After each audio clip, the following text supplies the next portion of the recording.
복음의 밝은 빛은 온 세상 비치며 또 영생 물이 흘러 시원케 하시네.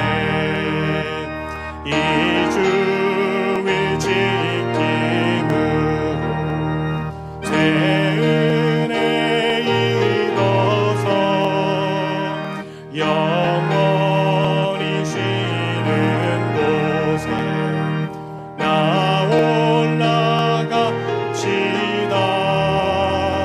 성부께 찬미하고 성자와 또 성령 참되신 삼위일체 다 찬송 부르세. 아멘.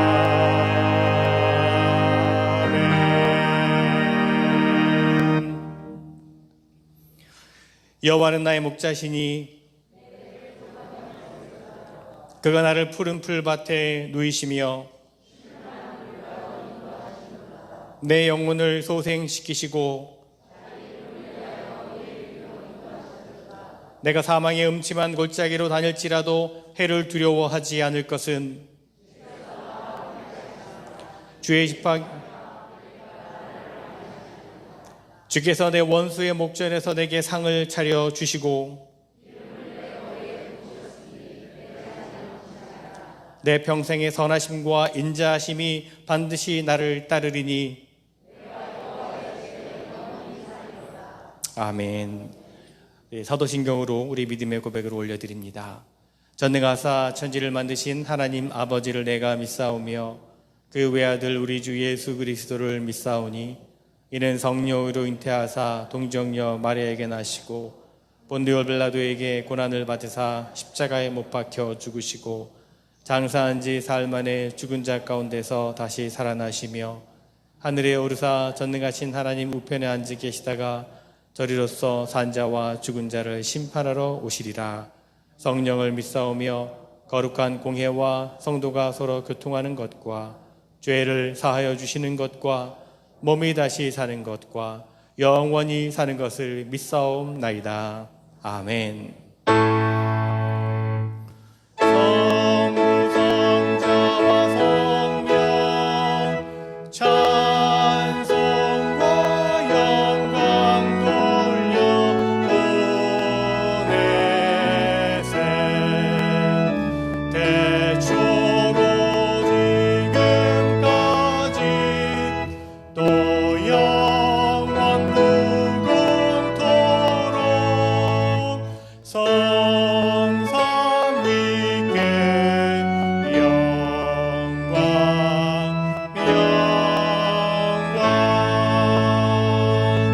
아멘.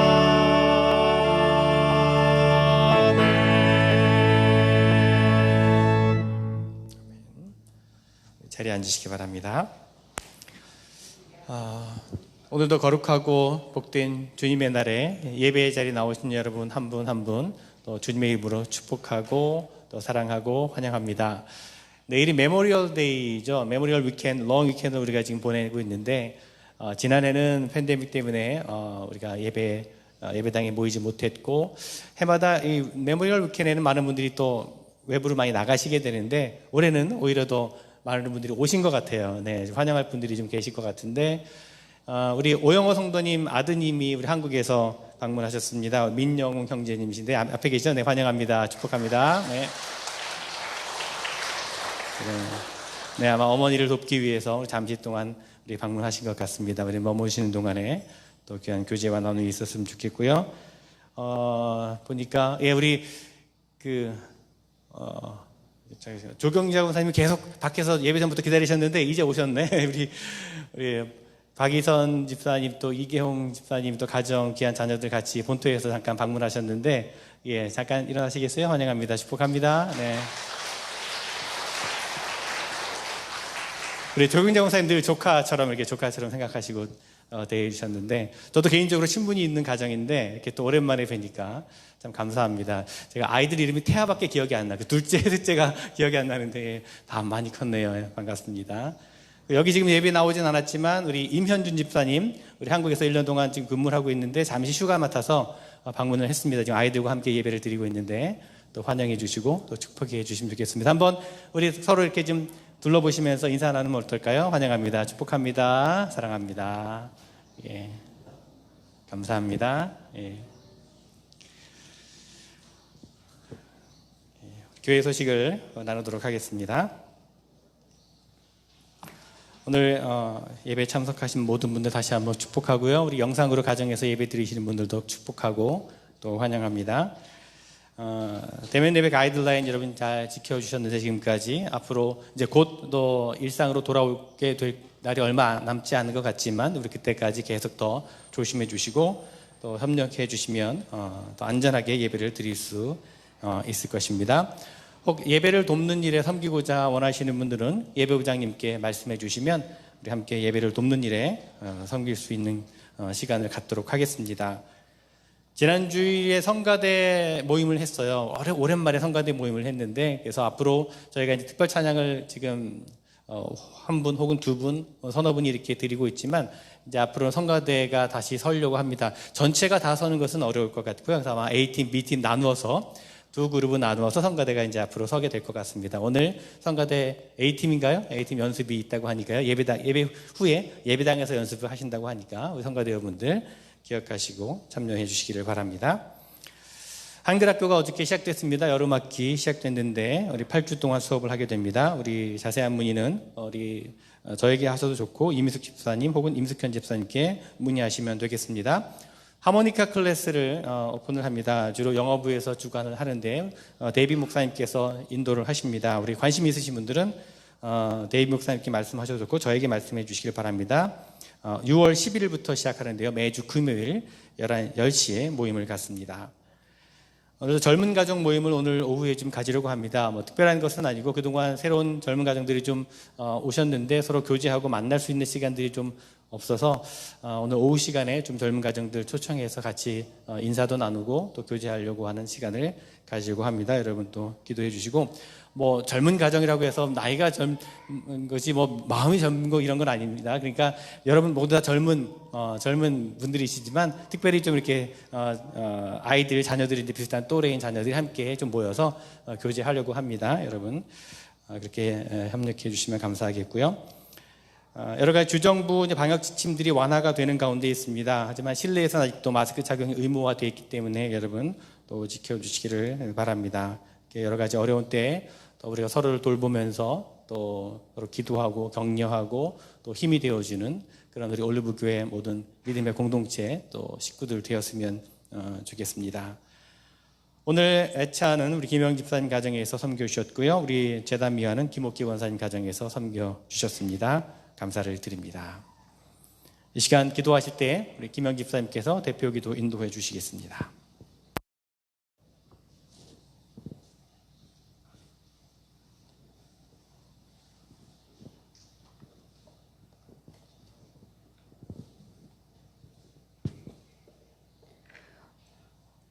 언제나 한결같은 사랑과 은혜 주시기를 원하시는 하나님 아버지께 찬송과 존귀와 경배와 영광을 올려드립니다. 아멘.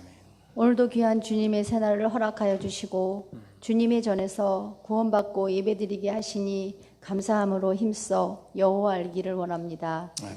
귀하고 복된 주님의 날을 맞이하여 성전에 모이고 가정에서 비대면으로 예배드릴 수 있게 하심을 감사드리며 어느 곳에서 예배를 드리든지 주님의 동일한 은혜와 임재를 경험하게 하시고 흠없고 순전한 예배, 전심으로 드리는 예배가 되어지기만을 간구합니다. 아멘. 우리의 죄를 위하여 예수님을 십자가에 죽이셨고 우리를 십자가로 죽음에서 살리셨으니 우리가 절대 잊지 말고 알아야 하고 하나님께 간구하여야 할 것은 우리가 죄인임을 늘 회개하고 믿음의 회복을 위하여 주님을 늘 찾고 애통하고 기도하는 저희들 되는 것이옵니다. 아멘. 우리 없는 믿음을 주님을 찾으며 믿음을 달라 기도하게 하셨고 오직 십자가에 달리신 예수님만을 생각하며 살게 되기를 소망합니다. 아멘. 아버지, 지금은 세계적으로나 국가적으로나 코로나 사태로 인하여 아픔과 괴로움과 죽음의 고통에서 시험과 환난을 당하고 있습니다. 우리들이 저지른 죄악으로 인하여서이지만 우리들 스스로는 치유할 수도 회복할 수도 없는 상태에 이르러 이제는 오직 주님 손길 도우심만을 바라며 능력과 권능의 손으로 치유하여 주시기를 간절히 기도하고 바라옵니다. 아멘. 점차 갈 곳을 설 곳을 잃어버리는 저희 기독교인들을 말씀대로 성경대로 살아가지 못하여 울고 통탄하는 현실이 너무도 힘들지만 오직 당신만이 이 길을 이끌어 주실 줄 믿으며 기도합니다. 우리의 조국 대한민국, 또 우리의 부모 형제 자매들 주여 모든 고통으로부터 지켜주시옵고 저희가 늘 그들을 위해 기도의 끈을 놓지 않게 하여 주시옵소서. 아멘. 아버지, 저희 올리브 교회를 사랑하여 주시고 주님께서 친히 이 성전의 머리가 되시고 온전히 통치하여 주셔서 사랑으로 수고하고 소망으로 인내하는 사랑이 넘치는 올리브 교회, 하나님 한 분만을 섬기며 말씀과 기도로 부흥하는 올리브 교회, 서로를 사랑하는 저희들 되기를 소망합니다. 말씀을 전하실 김배선 목사님, 영육간의 강건함을 허락하시고 말씀과 기도로 거룩함을 이루고 하늘로부터 주시는 지혜와 계시의 영을 받아 담대하게 주의 자녀들을 인도하게 하여 주시옵소서. 저희를 이제는 죽이고 오직 당신의 영광과 거룩함으로 사용되게 하여 주시옵소서. 저희들은 당신의 도구입니다. 아버지 뜻대로 사용하여 주시옵소서. 지금은 처음 시간이 오니 마치는 시간까지 온전히 성부, 성자, 성령님이 임재하시고 홀로 영광 받아주시기만을 바라며 이 모든 말씀 우리 주 예수 그리스도 이름 받들어 기도드렸습니다. 아멘. 아멘.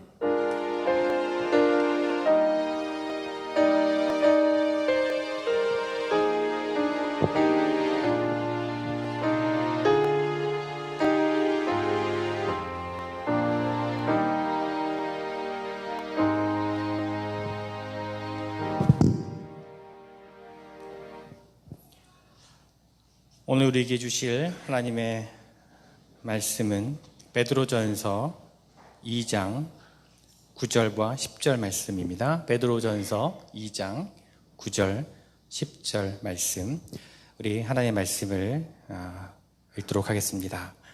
그러나 너희는 택하신 족속이요 왕 같은 제사장들이요 거룩한 나라요 그의 소유가 된 백성이니 이는 너희를 어두운 데서 불러내어 그의 기이한 빛에 들어가게 하신 이의 아름다운 덕을 선포하게 하려 하심이라.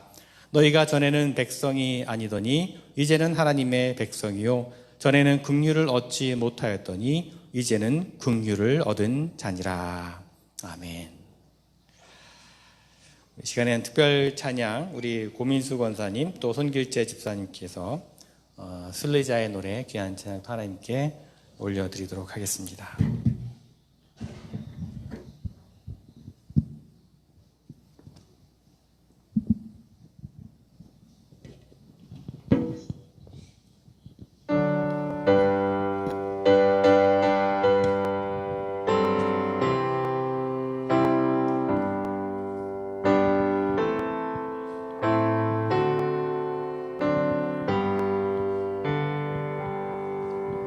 저 멀리 배는 나의 시온산 오 거룩한 곳 아버지지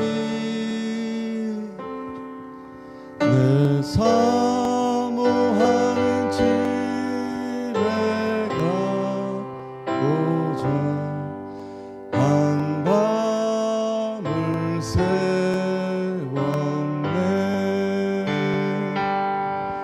저 망망한 바다 위에 이 몸이 상할지라도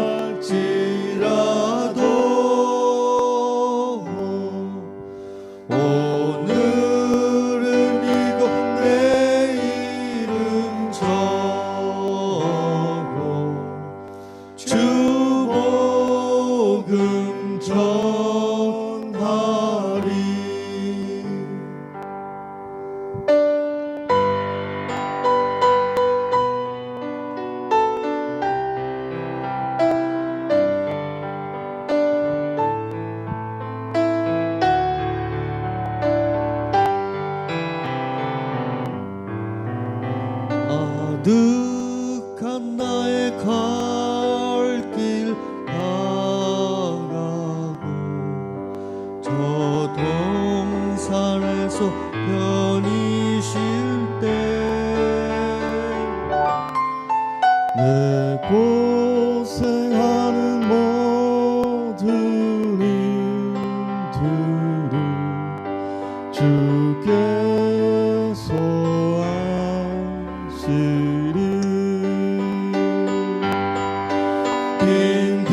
빈들이나 사막에서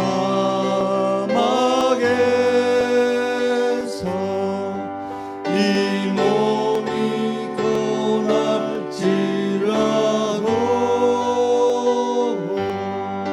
오 내 주 예수 날 사랑하사 날 지켜주시리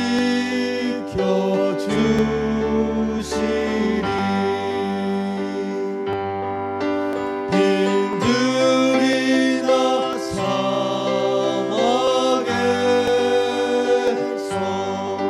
이 몸이 고날지라도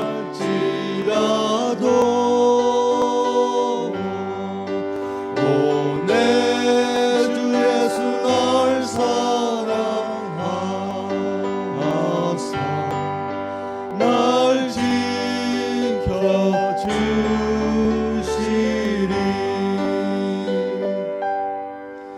날 지켜주시리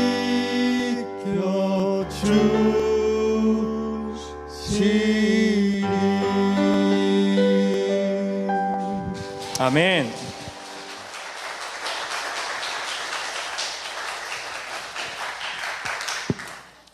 네, 우리 고원사님 또 손집사님 우리 귀한 찬양 나누셔서 감사합니다.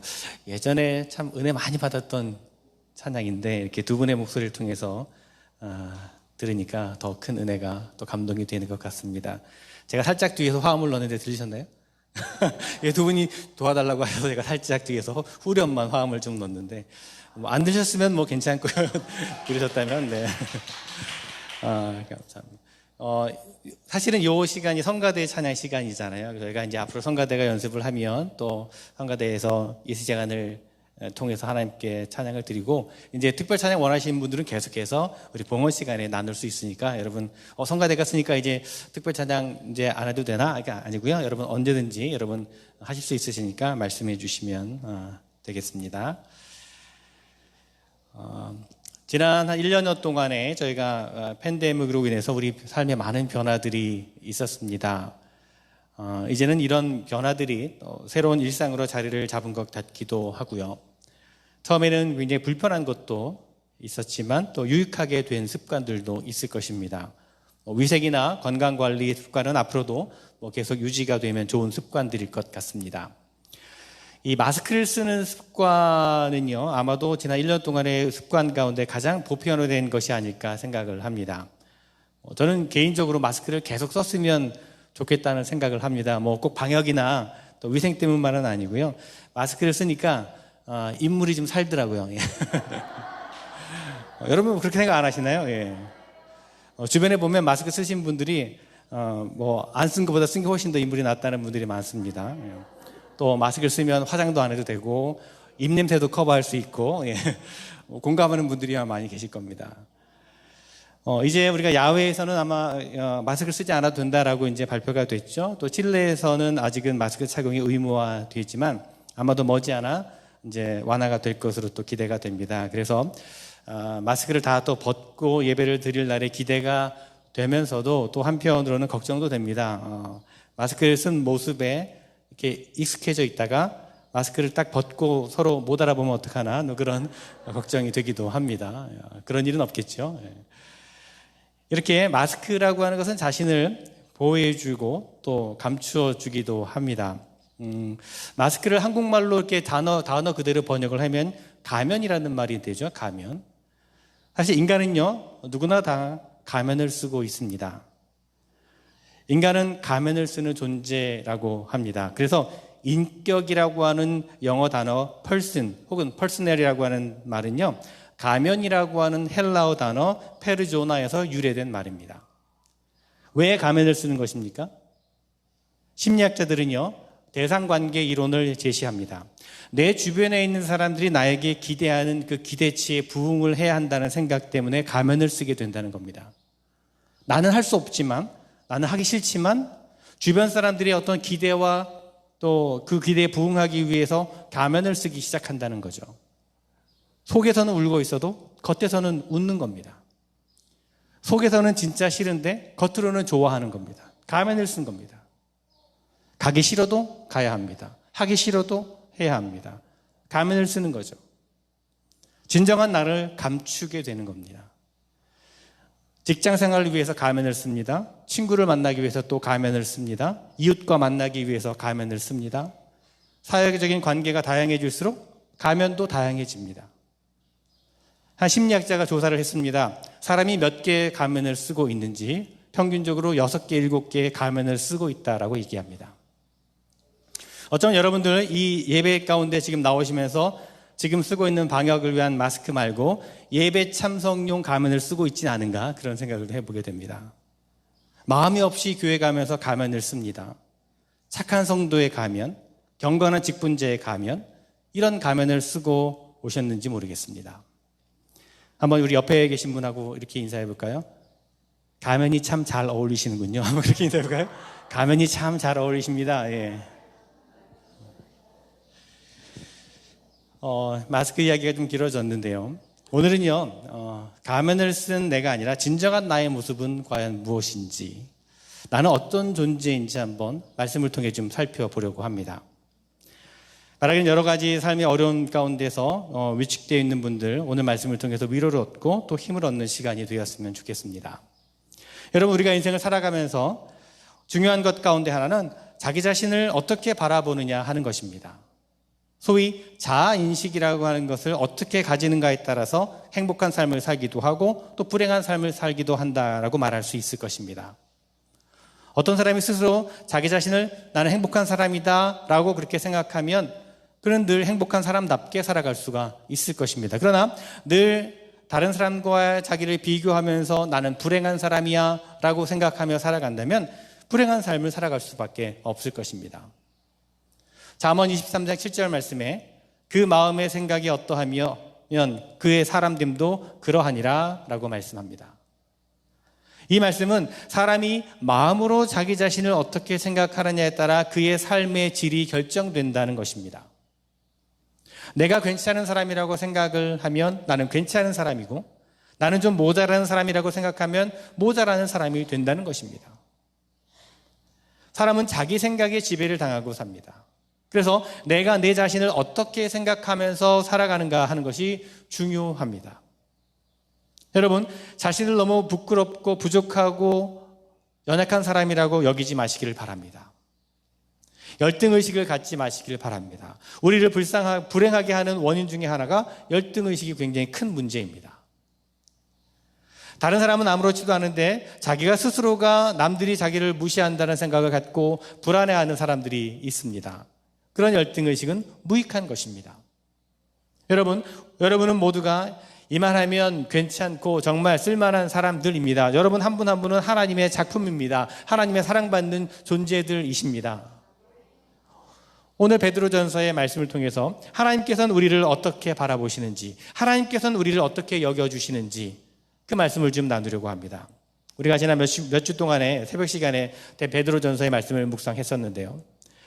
베드로전서는요, 박해를 받고 있는, 고난당하고 있는 그 고난 때문에 흩어진 나그네와 같은 삶을 살아가고 있는 크리스찬들에게 보내는 베드로 사도의 연민이 담긴 편지라고 할 수 있습니다. 1장에 박해받는 성도들을 위로하는 말씀이라면 2장에서는 하나님께서 이제 우리 믿는 성도들을 얼마나 귀한 존재로 여겨주시는지를 말씀해 주고 있습니다. 우리 믿는 성도들의 정체성에 대해서 말씀해 주고 있습니다. 오늘 9절, 10절 말씀 한번 다시 보겠습니다. 여러분 읽으실 수 있다면 한번 같이 읽어보겠습니다. 그러나 너희는 택하신 족속이요 왕같은 제사장들이요 거룩한 나라요 그의 소유가 된 백성이니 이는 너희를 어두운 데서 불러내어 그의 기이한 빛에 들어가게 하신 이의 아름다운 덕을 선포하게 하려 하심이라. 너희가 전에는 백성이 아니더니 이제는 하나님의 백성이요 전에는 긍휼을 얻지 못하였더니 이제는 긍휼을 얻은 자니라. 아멘. 여러분 이 말씀을 좀 더 깊이 묵상해 보시기를 바랍니다. 오늘 말씀은 우리에게 크게 세 가지 우리의 정체성에 대해 말씀해 주고 있습니다. 먼저 너희는 택하신 족속이요 라고 말합니다. 하나님은 우리를 만민 중에 택하신 족속으로 삼으셨다는 것입니다. 다시 말하면 선택받은 사람으로 삼으셨다는 것입니다. 우리가 많은 사람들 가운데 선택을 받는다는 것은 행복한 일이 아닐 수 없습니다. 수많은 사람들 가운데 하나님으로부터 선택되었다라고 하는 일은 보통 일이 아닙니다. 대단한 특권입니다. 그래서 베드로 사도는 오늘 우리를 택하신 족속, 즉 구원을 위해 택함을 입은 백성이라고 말씀하고 있습니다. 여러분, 우리가 선택된 사람들이라고 하는 이 정체성을 가질 때 우리가 얼마나 엄청난 특권을 가지고 있는가를 알 수 있게 됩니다. 또한 왕 같은 제사장이라고 오늘 말합니다. 여러분이 잘 아시는 대로 당시 제사장이라고 하는 직분은요, 백성의 대표성을 가진 사람을 말합니다. 하나님과 인간 사이의 중재 역할을 하는 것이 제사장이었습니다. 우리가 이렇게 중요한 역할을 하는 대표성을 가진 제사장의 직분을 가졌다라고 하는 것, 그것도 왕 같은 제사장의 직분을 가졌다라고 하는 것은 또한 대단한 일입니다. 하나님께서 우리를 제사장으로 삼은 것은 우리에게 제사장의 자격이 있어서 그런 것이 아닙니다. 우리가 예수 그리스도의 보혈로 구원받았기 때문입니다. 그러므로 우리는 이 세상과 하나님과의 화해를 이루어가는 중재자, 즉 제사장과 같은 신분을 가진 자들이 되었다는 것입니다. 또한 거룩한 나라요, 그의 소유된 백성이라고 했습니다. 백성이 없는 나라는 없습니다. 하나님 나라의 백성은 그렇다면 누구입니까? 우리 믿는 성도들이 하나님 나라의 소유된 백성들이라는 것입니다. 우리 믿는 성도들의 아이덴티티는 거룩한 나라, 하나님 나라의 백성입니다. 우리는 거룩한 성도들입니다. 우리가 다른 사람들보다 도덕적으로 깨끗해서가 아니라 우리를 택하셔서 우리를 거룩한 나라 시민으로 부르신 것입니다. 그러므로 책임이 큽니다. 하나님 나라의 시민으로서 거룩하게 살아가야 합니다. 베드로 사도는 이 말씀을 통해서 당시 그리스도인들에게 비록 그들이 핍박을 받고 고난 가운데 있고 죽음의 위협 가운데 있었지만 그들이 누구보다도 귀한 존재이고 대단한 사람들인지를 그들에게 알려주고 싶었던 겁니다. 그래서 그 분명한 정체성을 가지고 고난과 박해를 이겨내기를 바랬던 것입니다. 그리고 이 말씀은 오늘날을 살아가는 우리들에게도 동일한 메시지를 주고 있습니다. 여러분, 지금도 우리 믿는 성도들이 자신이 누구인가를 바로 아는 것이 얼마나 중요한지 모릅니다. 우리는 우리가 누구인지, 우리의 신분에 대해서 바른 인식을 할 필요가 있습니다. 그래야 힘들고 혼란스러운 세상에서도 우리가 당당하게 살아갈 수가 있습니다. 우리가 이런 그리스도인으로서의 바른 정체성을 가지고 살아가는 것은 우리가 남보다 더 잘났거나 특별한 존재이기 때문이 아닙니다. 우리도 다른 사람들처럼 많이 부족하고 허물이 많이 있지만 그럼에도 불구하고 나를 하나님 나라의 백성으로 또한 왕 같은 제사장으로 받아주셨다는 생각을 하면 감격하지 않을 수가 없습니다.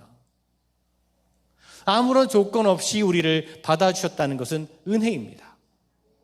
우리가 뭘 잘해서 선택을 받았다면 몰라도 잘난 것 아무것도 없는데 우리가 하나님의 백성으로 선택되었다는 것은 그것은 은혜요 축복입니다. 우리가 이것을 분명히 알아야 합니다. 하나님께서 나를 받아주시고 귀하게 여겨주실 만큼 내가 자격이 있었다면 모르겠지만 그런 자격이 없었습니다. 저도 그렇고 여러분들도 마찬가지입니다.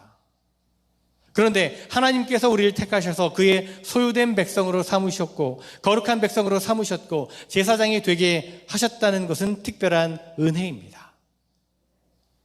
이렇게 하나님의 백성이라고 하는 의식을 가질 때 우리는 어떤 선택을 어떤 삶을 살아갈 수가 있습니까? 당당합니다. 누구에게도 굴하지 않는 삶을 살아갈 수 있습니다. 세상 사람들이 우리를 인정해 주지 않다 하더라도 그것은 별로 큰 문제가 되지 않습니다. 여러분이 잘 아시는 춘향전을 보면요, 이 고을의 사또가 그 사또의 횡포에 시달리던 추장이가 옥에 갇혔다는 소식을 듣고 이도령이 그동안 이제 과거 시험에 합격을 하고 암행어사가 되어서 고향으로 내려오죠. 자, 사람들이 그를 볼 때 그의 행색이 초라해 보여서 그를 무시하고 그를 외면했습니다. 사람들은요, 그의 겉모양, 그 형색만 보고는 실망했습니다. 아, 이도령이 과거 보러 갔더니 그냥 그대로네. 달라진 것이 없네. 아마 무시했을 겁니다. 춘향의 어머니마저도 기대했던 사위가 그런 모습으로 나타나자 실망했습니다. 그러나 이도령은요, 그렇게 사람들의 실망하는 모습을 보고도 의연할 수가 있었습니다. 왜입니까? 자신이 어떤 사람인지 자기는 잘 알고 있기 때문에 그렇습니다. 자신은 어병을 받던 어사였습니다. 자신의 신분에 당당하기 때문에 남들이 뭐라고 하든지 그것이 그의 삶을 위축시킬 수 없었다는 겁니다. 여러분, 우리도 남들이 볼 때는 아무것도 아닌 존재 같지만 우리는 하나님의 택함을 받은 자들이라는 것입니다. 하나님의 자녀요, 하나님 나라의 백성입니다. 하나님의 사명을 맡은 존재들이십니다, 여러분은. 중요한 것은 하나님께서는 우리가 잘나서 하나님의 자녀를 삼으시고 하나님의 나라의 백성으로 거룩한 제사장으로 세우신 것이 아니라는 것입니다. 우리가 부족하면 부족한 대로 우리 있는 모습 그대로 받아주시는 것입니다. 우리의 부족함을 아시면서도 하나님께서는 우리를 하나님의 자녀로 삼아 주셨습니다. 자식이 아무리 부족하고 모자라도 부모는 자식을 인정하고 받아주는 것처럼 하나님께서는 우리가 부족하고 연약함이 많은 것을 아시지만 우리를 자녀로 인정해 주시는 겁니다. 우리를 용납해 주셨습니다. 이것이 은혜입니다. 그리고 더욱 놀라운 것은 하나님께서 우리를 용납해 주시고 받아주시기만 한 것이 아니라 우리를 가치 있는 귀한 존재로 여겨주신다는 겁니다. 여러분, 우리의 존재의 가치는 우리가 얼마나 소유했는가 그렇지 못했는가 그것으로 결정되는 것이 아닙니다. 우리가 어떤 지위를 가졌는가 그렇지 못하는가 이것으로 우리의 가치가 결정되는 것이 아닙니다. 사회적인 신분이나 어떤 힘으로 우리 인간의 가치가 정해지는 것이 아닙니다. 여러분, 인간의 가치를 무엇으로 정해집니까? 무엇으로 정합니까? 삶의 가치를 결정하는 두 가지 요소가 있습니다. 첫째는요, 가치는요, 값으로 결정이 됩니다. 자, 여러분이 살고 있는 집의 가치는 여러분의 집을 누가 얼마에 사려고 하는지 그만큼의 가치가 있습니다. 30만 불을 주겠다고 하면 30만 불의 가치가 있는 거죠. 50만 불을 주겠다고 하면 50만 불의 가치가 있는 겁니다. 같은 크기, 같은 조건의 집이라도 지역에 따라 값이 차이가 납니다. 그렇습니다. 가치는요, 값으로 결정이 되는 겁니다. 값으로 인해서 그 가치가 결정이 됩니다. 작은 신발 가게를 운영하는 분을 제가 예전에 뵀는데 한 번 가게에 들른 적이 있습니다. 운동화를 파는 가게였는데 새로운 운동화도 있지만 다른 사람이 신던 신발을 전시해 놓고 판매를 하더라고요. 저는 남이 신었던 신발을 파는 거는 저는 처음 봤습니다. 처음에는 무슨 남이 신던 신발을 파는가 했는데 근데 그 가격에 꽤 놀랐습니다. 제가 보기에는 별로 비싸 보이지도 않는, 아니 아무도 살 것 같지 않은 그런 신발인데 가격이 엄청나게 비쌌습니다. 어떤 운동화는 가격도 안정해 있어요. 그런 운동화들은 대개 이제 수제로 만든 한정품들인데 그것은 사고자 하는 사람이 원하는 가격을 부르면 그때 가격이 결정된다고 합니다. 그림이나 조각이나 그런 예술 작품들도 누가 얼마를 지불하겠다라고 하는 것만큼 그 가치가 정해지게 되는 거죠. 피카소의 그림이 수백만 불, 아니 수천만 불이 되는 것은 그렇게 죽어도 사는 사람들이 있기 때문에 그 가치가 결정되는 겁니다. 그러므로 가치는 지불하겠다고 하는 자의 액수로 그 가치가 결정이 됩니다. 자, 두 번째로 가치는요, 그것을 누가 소유하는가에 따라 결정이 됩니다. 예를 들면 같은 중고 자동차 하더라도 그 자동차를 누가 탔느냐에 따라서 값의 결정이 달라지게 됩니다. 누구의 소유였는가가 결정이 됩니다. 만일에 엘비스 프레슬리가 타던 자동차라면 똑같은 차종이지만 엄청나게 비싸게 팔 수 있습니다. 옷도 마찬가지입니다. 어떤 유명한 배우가 입었던 드레스라면 많은 프리미엄이 붙을 것입니다. 어느 경매장에 낡은 운동화 한 켤레가 7,000불에 팔렸습니다. 그런데 그 신발은 농구 영웅이었던 마이클 조던이 신던 신발이라고 합니다. 그렇습니다. 가치는 무엇으로 결정되는가 하면 그것이 얼마의 가격이 매겨졌는가, 또 누가 소유하고 있었는가로 가치가 결정이 된다는 겁니다. 자, 그렇다면 여러분, 우리는 누구입니까? 고린도전서 7장 23절에 바울이 이렇게 얘기합니다. 너희는 값으로 산 것이니 사람들의 종이 되지 말라. 여러분, 우리는 지금 누구의 소유입니까? 우리를 누가 얼마에 주고 샀습니까? 우리의 가치가 어느 정도입니까? 예수님께서 우리를 사셨고 우리는 그분의 소유가 됩니다. 오늘 9절 말씀에서 너희는 택하신 족속이요 그의 소유된 백성이라고 했습니다. 우리는 예수 그리스도의 소유된 존재들입니다. 그리고 그분이 우리를 사셨다는 겁니다. 얼마를 주고 사셨습니까? 얼마의 가치가 있는 것입니까? 그것은 값으로 측정할 수 없는 희생을 지불하시고 우리를 사셨다는 겁니다. 그의 보혈을 지불하시고 십자가로 우리를 사셨습니다. 엄청난 대가를 지불하신 것입니다. 여러분 한번 생각해 보시기 바랍니다. 예수님이 자신의 생명을 값으로 지불하시면서까지 사실 만한 그런 가치가 과연 우리에게 있는가? 아닙니다. 우리에겐 그럴 가치가 없었습니다. 그런데 우리를 무엇 때문에 하나님의 아들이신 그분이 그 귀한 생명을 지불하시면서까지 우리를 사셨는가 하는 것입니다. 그것은 우리도 모릅니다. 하나님의 일방적인 사랑 때문입니다. 결국 여러분 한 사람 한 사람은 예수 그리스도의 십자가를 지불하고 사신 너무나 귀한 존재라는 것입니다. 하나님께서는 우리를 자신의 독생자인 예수를 내어주시고 우리를 사셨습니다. 그만큼 우리를 사랑하신다는 겁니다. 그러므로 우리는 천하를 주고도 바꿀 수 없는 가치 있는 존재들이라는 겁니다. 여러분 한 분 한 분은. 오늘 10절 말씀을 다시 한번 우리 같이 한번 읽어보겠습니다. 너희가 전에는 백성이 아니더니 이제는 하나님의 백성이요 전에는 긍휼을 얻지 못하였더니 이제는 긍휼을 얻은 자니라. 자 보십시오. 우리가 전에는 하나님의 소유된 백성이 아니었지만 이제는 예수 그리스도의 십자가를 통해서 하나님의 소유가 되었습니다. 하나님의 소유는 값이 없습니다. 값으로 따질 수 없는 귀중한 존재들입니다. 그렇다면 우리는 우리의 존재가 얼마나 가치 있는가를 알 수가 있습니다. 전에 섬기던 교회에 항상 좀 부정적이고 비관적인 생각을 했던 성도님 한 분이 계셨습니다. 늘 입버릇처럼 자신은 나는 있으나마나한 존재입니다. 나는 정말 무능한 존재입니다. 나는 정말 없어야 될 존재입니다. 늘 그냥 그렇게 부정적으로 생각하시는 분이 계셨습니다. 외모도 반듯하시고 굉장히 음식도 잘하시고 여러 가지 재능과 장점이 참 많은 분인데 늘 자신을 이렇게 비하하면서 나는 쓸모없는 인간이야. 나는 이 세상에 나지 말았어야 돼. 이런 생각을 늘 가지고 계십니다. 왜 그분이 그런 인생관을 가지게 되셨는가 하면 어머니가 자기를 임신했을 때 딸이라고 하는 것을 알고 지우려고 했다고 합니다. 근데 그 이야기를 나중에 이제 듣고 나서 나는 이 세상에 나올 수 없었던 사람인데 왔다라고 그렇게 생각을 하는 겁니다.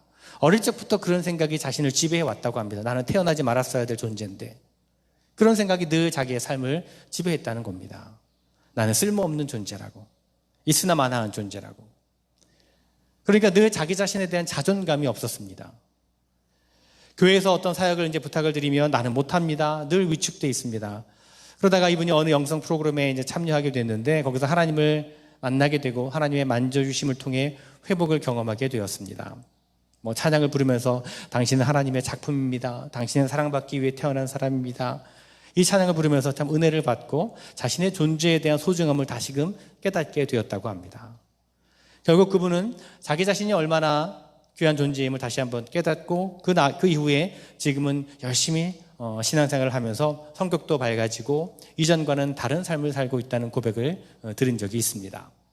여러분, 우리는 모두 하나님께서 귀하게 여겨주시는 존재입니다. 예수 그리스도의 생명을 지불하면서까지 우리를 하나님의 소유된 백성으로 삼으셨습니다. 그러므로 우리는 소중합니다. 우리는 귀한 존재입니다. 다른 사람들이 우리를 알아주지 않는 것은 어쩔 수 없습니다. 그들이 몰라서 그렇습니다. 언젠가는 우리가 얼마나 귀한 존재인지 알게 될 때가 올 것입니다.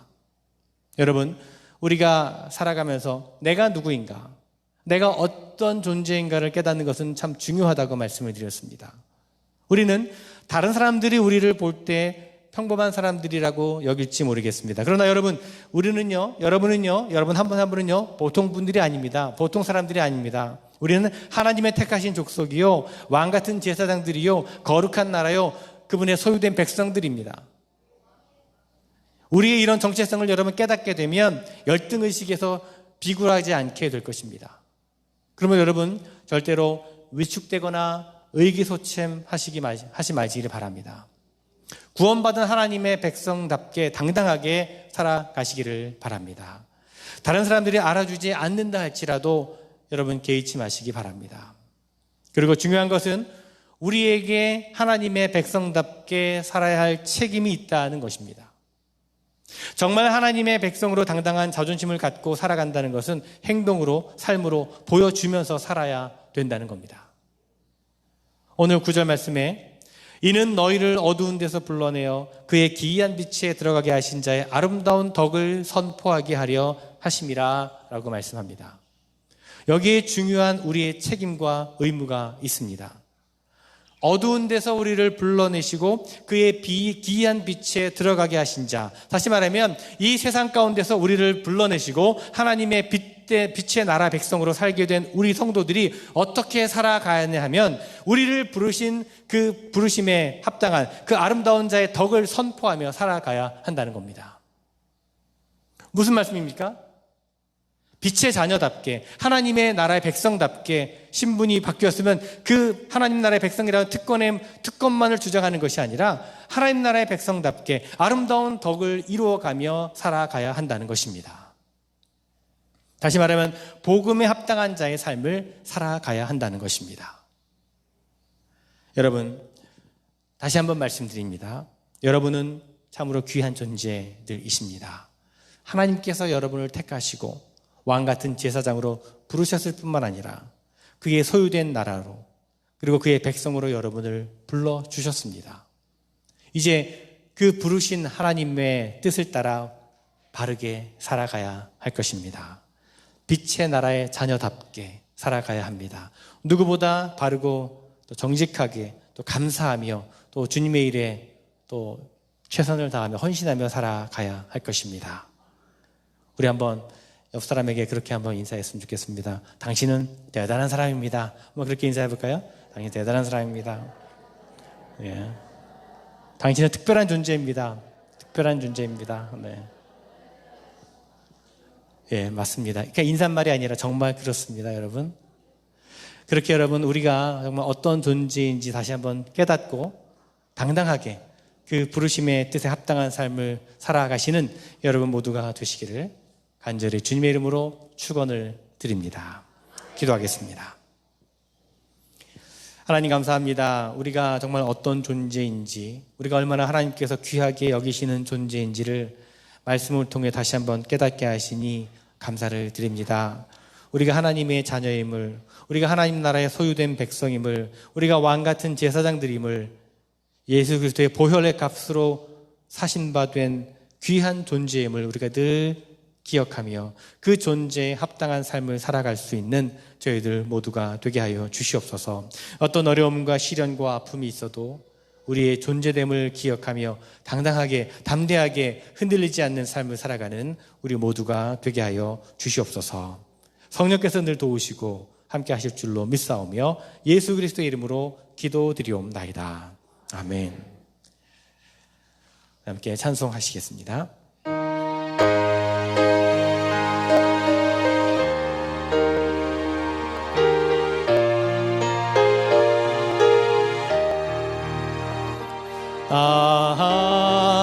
하나님의 은혜로 있을 데 없는 자 왜 구속하여 주는지 난 알 수 없도다. 내가 믿고 또 의지함은 내 모든 형편 하시는 주님 늘 보호해 주실 것을 나는 확실히 아네. 왜 내게 굳센 믿음과 또 복음 주셔서 내 마음이 항상 편한지 난 알 수 없도다. 내가 믿고 또 의지하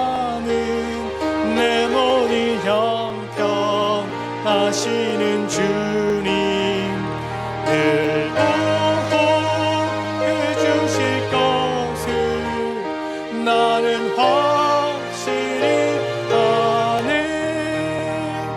왜 내게 섬겨 주셔서 내 마음 감동해. 주 예수 믿게 하는지 난 알 수 없도다. 내가 믿고 또 의지하는 내 모든 형편 아시는 주님 늘 보호해 주실 것을 나는 확실히 아네. 주 언제 강림하실지 혹 밤에 혹 낮에 또 주님 만날 그곳도 난 알 수 없도다. 내가 믿고 또 의지하는 내 모든 형편 아시는 주님 늘 보호해 주실 것을 나는 확실히 아네. 아멘.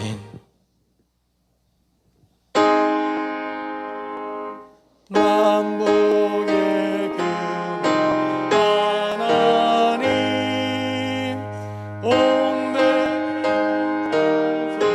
그리고 저 천사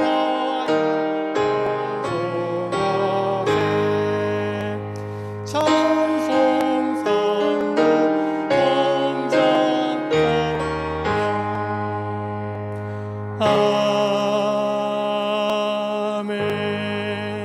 동작하며 참으로 모든 것이 하나님의 은혜임을 다시 한번 고백합니다.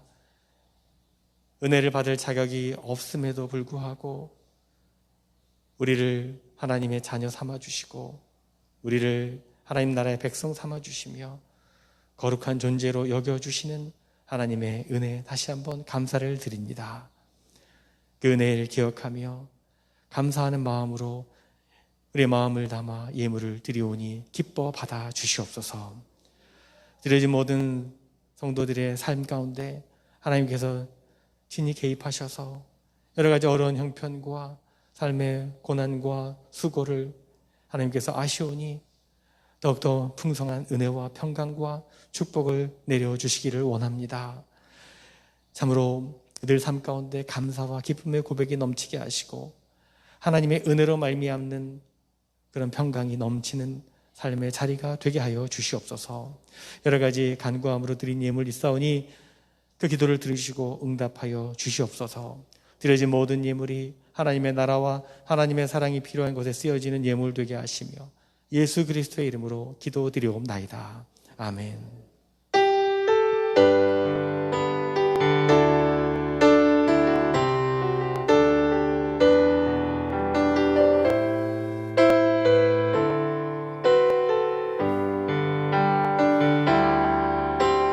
나 주님의 기쁨 되기 원하네. 내 마음을 새롭게 하소서. 새 부대가 되게 하여 주사. 주님의 빛 비추게 하소서. 내가 원하는 한 가지 주님의 기쁨이 되는 것. 내가 원하는 한 가지 주님의 기쁨이 되는 것.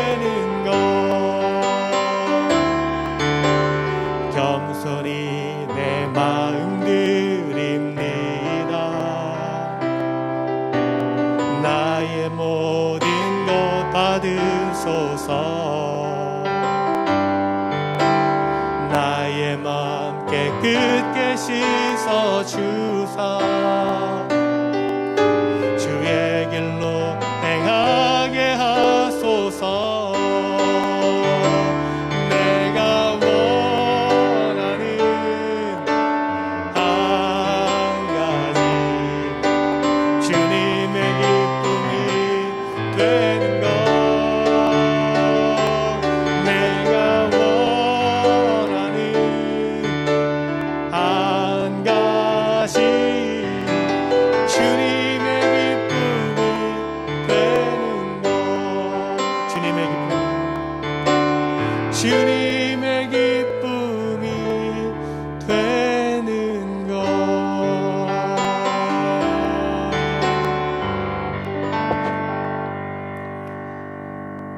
이제는 우리 주 예수 그리스도의 은혜와 하나님 아버지의 크고 놀라우신 사랑하심과 성령의 감화 역사 교통 충만하심이 참으로 힘들고 또 고난이 많은 세상 가운데 살아가면서 내가 어떤 존재인지, 내가 참으로 하나님 나라의 백성이요 하나님의 자녀요 거룩한 존재임을 다시 한번 깨닫고 당당하게 믿음을 지키며 살아가기를 원하는 성도들, 저들의 모든 가정과 일터와 삶의 모든 자리 위에 지금으로부터 영원토록 함께 하옵시기를 간절히 축원하옵나이다. 아멘.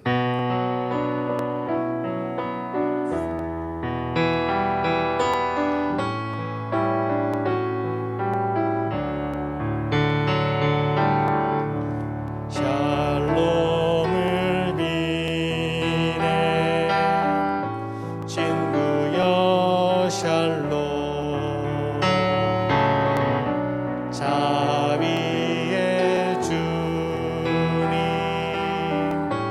복 주소서. 우리의 삶과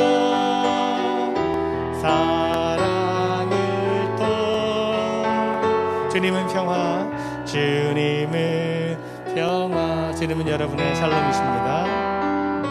주님은 샬롬